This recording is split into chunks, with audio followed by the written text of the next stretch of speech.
तो दोस्तों आज हम चर्चा करने वाले हैं वैकल्पिक उपायों को लेकर। और वैकल्पिक उपाय में आज विकल्प ढूंढा जाएगा और आपको बताया जाएगा सोने का। यानी कि जब उपाय बात आती है सोने के उपाय की, तब हमें ऐसा क्या विकल्प अपनाना है जो हमारे सोने के उपाय की तरह ही काम करे, यानी कि गोल्ड का उपाय।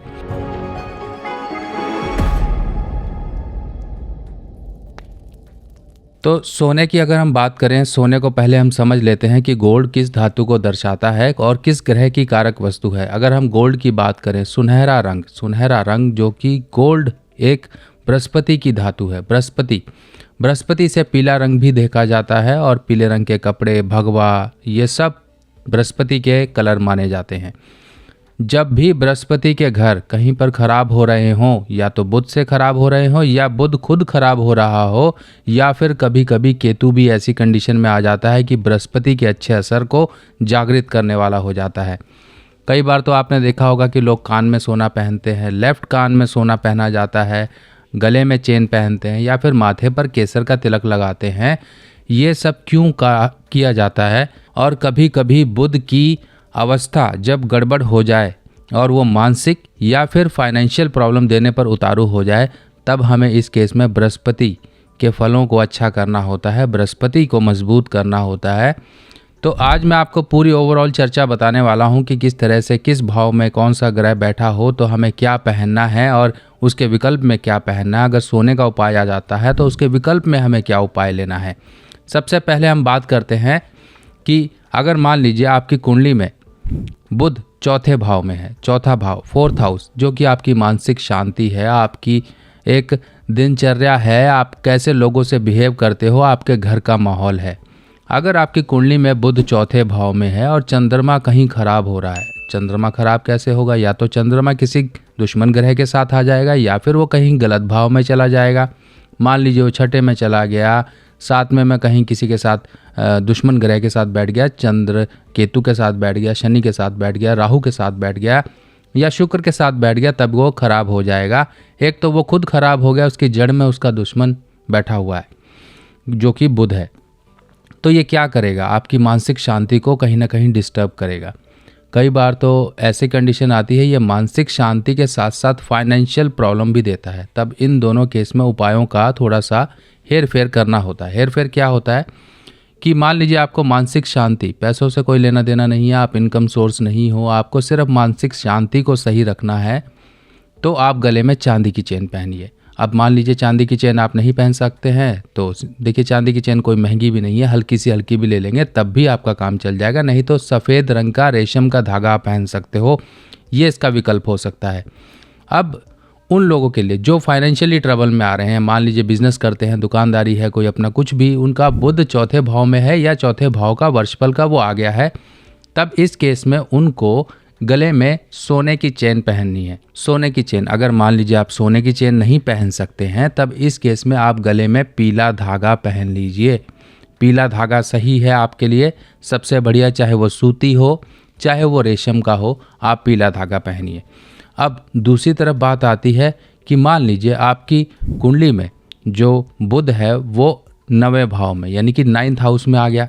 9th हाउस में आ गया, तब इस केस में भी आपको गले में सोने की चेन या पीला धागा पहनना है। पीला धागा पहन लीजिए। और एक चीज़ और इसके साथ जोड़ दूं, अगर मान लीजिए चौथे भाव का बुध है तो आप गले में तांबे का छेद वाला पैसा जो होता है, तांबे का ओरिजिनल पैसा जो पहले मिला करता था, उस पैसे को आप गले में पहन के रखिए, काफ़ी अच्छे लाभ मिलेंगे। अब जब भी बुध आपकी कुंडली में 9वें भाव में या 12वें भाव में जाता है, 9th हाउस या 12th हाउस, तब इस केस में आपको अपने शरीर पर सोना धारण करके रखना है। सोना धारण करिए, नहीं तो आप केसर लगाइए। नहीं, केसर सोना नहीं आप अफोर्ड कर सकते तो पीला धागा कम से कम आपके गले में होना चाहिए। अगर मान लीजिए आपकी कुंडली का बुध 9वें भाव का है, तब ऐसे केस में आप चाहे तो अपनी कलाई में भी पीतल का ब्रेसलेट पहन सकते हैं या फिर पीले रंग का धागा बांध सकते हैं, परमानेंट बांध के रखिए। नहीं तो आप पीतल का कड़ा पहन के रखिए, मार्केट में इजीली मिल जाता है।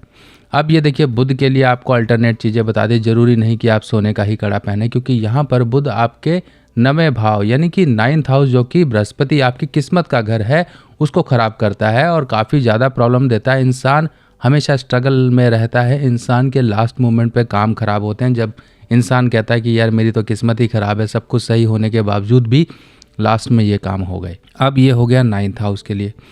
अब जब भी कुंडली में बुध 12वें भाव में है, 12th हाउस, तब इस केस में आपको देखिए अपने गले में सोना पहन के रखना है और बहुत ज़रूरी है। अगर मान लीजिए आप सोना नहीं पहन सकते तो अल्टरनेट पीला धागा, कुल मिलाकर आपके लिए पीला धागा बन जाता है अगर आपके पास सोना नहीं है तो। और पीला धागा अकेला मत पहनिए, पीले धागे के साथ साथ बृहस्पति के घरों को सही करने के लिए, बृहस्पति को सही करने के लिए केसर या हल्दी का तिलक, अब केसर का अल्टरनेट हल्दी हो सकता है, हल्दी लगा लीजिए, माथे पर लगाइए, कानों पर लगाइए, अपने कंठ पे लगाइए, अपनी छाती पे लगाइए, क्योंकि छाती हमारी मंगल से देखी जाती है। तो इस तरह से आप ये बृहस्पति के असर को सही करेंगे। अब उन लोगों के लिए बहुत ज़रूरी हिदायत है जिनके भी बृहस्पति पहले घर में है, 8वें घर में है या 12वें घर में है, तब ऐसे केस में आपको अपने घर का सोना, पिता बाप दादा की कोई जागीर या फिर उनका दिया हुआ आशीर्वाद स्वरूप कुछ ना कुछ आपके पास सोने या कुछ आभूषणों के तौर पर होगा, उनको कभी मत बेचिए। अगर आपने गिरवी रखा भी है तो उसे छुड़ाने की पूरी कोशिश करिए, जैसे मर्जी से उस आशीर्वाद को वापस ले आइए, तभी आपका बेड़ा पार हो सकता है। बिना आशीर्वाद की ज़िंदगी एक तरीके से ऐसी होती है कि बिना पतवार के नाव। अब इसके साथ साथ मान लीजिए बृहस्पति किसी का 6ठे भाव में है, 6th हाउस, तो तब इस केस में क्या कहा जाता है कि आप पीतल के टुकड़े ज़मीन में दबाएं और 6 टुकड़े आप दबाएंगे, तब यहाँ पर मंगल की सपोर्ट आपको बृहस्पति को मिलती है, क्योंकि बृहस्पति 6ठे घर का इंसान के जीवन में संताप, फ्रस्ट्रेशंस, पेट की प्रॉब्लम, डायबिटीज़, बीपी, शुगर, कुछ इस तरह की दिक्कतें, कर्ज, और इंसान कभी भी खुश दिल होके ना रहे, उसके दिमाग में हमेशा कुछ ना कुछ कमी बनी रहे, यानी कि इच्छाओं की पूर्ति ना होना, इस तरह की चीज़ें बृहस्पति देता है। फाइनेंशियली ट्रबल तो देता ही देता है, और तो ऐसे व्यक्तियों के लिए 600 ग्राम चने की दाल 6 दिन लगातार मंदिर में देना बहुत अच्छा है। और साथ ही साथ एक काम कर सकते हैं, अगर चने की दाल नहीं दे रहे हैं तो पीतल के 6 चौकोर टुकड़े कटवा लीजिए 1 बाय 1 इंच के, और उनको ज़मीन में 6 के 6 एक साथ आप ज़मीन में दबाना शुरू करिए। हफ्ते में 1 बार दबा दिया करिए, महीने के 1 बार, तो आपके लिए काफ़ी बढ़िया है। यानी कि 6 महीने लगातार दबा देंगे आप 6 6 6 6, तो आपके बृहस्पति के अच्छे फल आपको पूरे वर्ष मिलते रहेंगे। चाहे ये वर्षफल की कंडीशन है, चाहे ये आपके लगन कुंडली की कंडीशन है, ये करते रहिए। अब उन लोगों के लिए जो सोना तो पहनना चाहते हैं पर अफोर्ड नहीं कर सकते हैं, मान लीजिए आपकी, देखिए सबसे पहले ये समझ लीजिए कि जो लोग हाथों में, कलाइयों में अपने सोना या फिर गोल्ड की कोई भी आभूषण पहनना चाहते हैं, पर वो हो सकता है कि पैसों की कमी की वजह से नहीं पहन पा रहे हैं, तो उनके लिए सिंपल तरीका है, आपको सबसे पहले अपने कुंडली का 11वां भाव और 9वां भाव देखना है।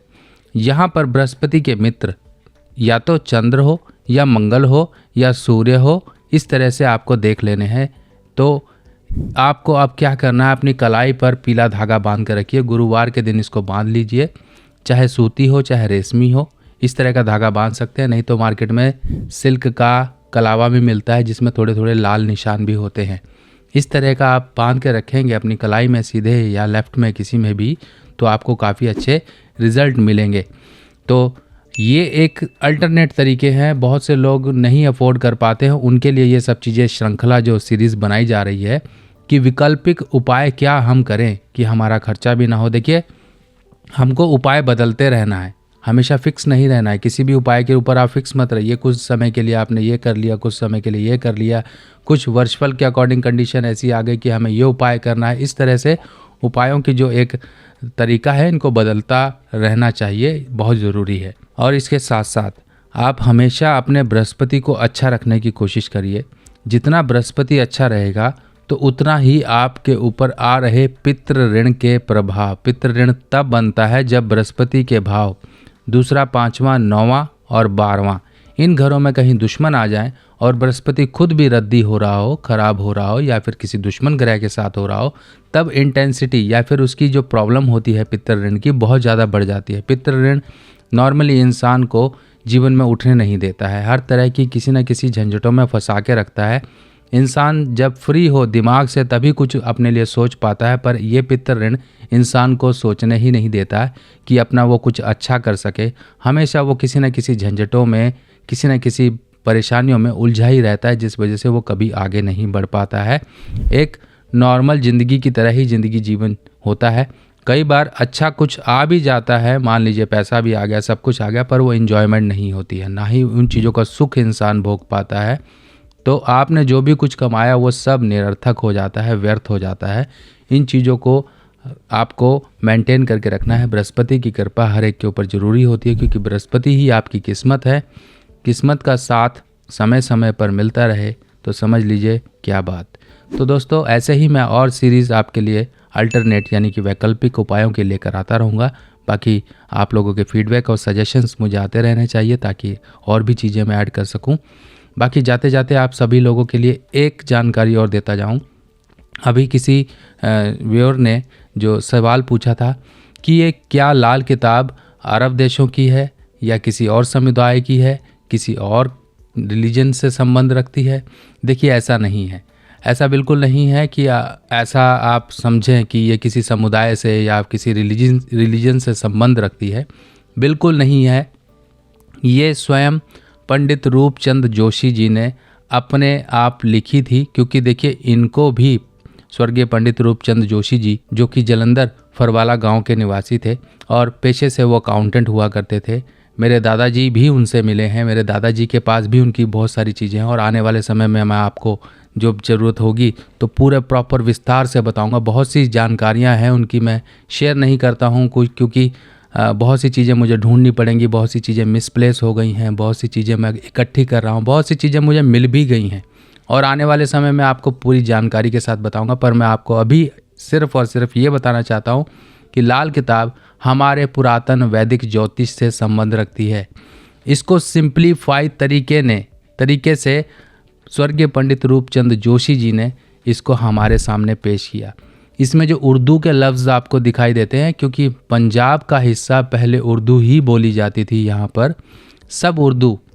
मेरे दादाजी भी उर्दू लिखा करते थे, उर्दू बोला करते थे, ठीक है। और ये पंजाब के आज भी लोग, कई प्रांत ऐसे हैं जहाँ पर उर्दू लिखते हैं, उन्हें हिंदी आती ही नहीं है, पंजाबी आती ही नहीं है।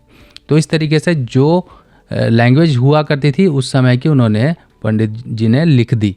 तो इस तरीके से ये नहीं है कि हाँ किसी अरब देश की है या ऐसे नहीं है। और इसमें सारी चीज़ें, नक्षत्र भी हैं, राशि भी हैं, सब कुछ हैं, पर उनका समय समय पर इस्तेमाल किया गया है। पर इसको सिंप्लीफाई तरीके से आपको बताया गया। जैसे कहा जाता है ना कि एक निचोड़, हमें इधर उधर झंझटों में पड़ना ही नहीं है। हाँ, दशाएं क्या हैं, गोचर क्या है, अष्टक क्या है, कुछ भी इन सब चीज़ों का लेन देन यहाँ कुछ नहीं है। सीधे तरीके से आपका ग्रह कहाँ बैठा है बस देखो, और उसकी प्रेडिक्शन शुरू हो जाती है, और उससे संबंधित उसके हालातों को चेक करके उनके उपाय दिए जाते हैं, और कुछ नहीं है। पंडित जी को कांगड़ा में किसी व्यक्ति ने इस किताब के बारे में या फिर इस इल्म के बारे में बताया था। अब कई बार आपने देखा होगा कि कई लोग होते हैं जिनकी रूहानी कहीं ना कहीं से कनेक्शन हो जाता है, ऊपर वाले की मदद मिलना शुरू हो जाती है। इसी तरीके से स्वर्गीय पंडित रूपचंद जोशी जी को रूहानी मदद मिली थी, ऊपर वाले ने और शक्तियों ने कुछ मदद दी थी, जिनके जरिए उन्होंने इस किताब को बहुत ही सिंपल तरीके से हमारे सामने पेश कर दिया, उपायों के साथ और ज़रूरी हिदायतों के साथ, जिसे कहा जाता है लाल किताब, a book of ethics and lifestyle. यहाँ पर 10% ही उपाय मिलेंगे, 90% सिर्फ हिदायतें हैं कि आपको ये नहीं करना है, ये करना है, ये करोगे तो ये होगा, वो करोगे तो वो ये होगा। इस तरीके से मैं हमेशा जोर आपको सिर्फ और सिर्फ हिदायतों पर ही देता हूँ, क्योंकि लाल किताब की यही सीख है, सिर्फ हिदायतें बता दो। और इंसान जब गलती ही नहीं करेगा तो ग्रह खराब नहीं होगा, ग्रह खराब नहीं होगा तो उपाय की ज़रूरत ही नहीं पड़ेगी। आप झंझटों में नहीं पड़ोगे, बड़ी बड़ी पूजाएं करा रहे हो, ये कर रहे हो, वो कर रहे हो, लुट रहे हो और कुछ नहीं है। तो यही तरीका है जनमानस की हेल्प करने का कि उन्हें हिदायतें बता दो। तो दोस्तों, ऐसे ही हिदायतें और जानकारियाँ और सिंपल उपाय लेकर मैं आपके सामने फिर हाजिर होऊंगा। तब तक के लिए आज्ञा दीजिए। नमस्कार।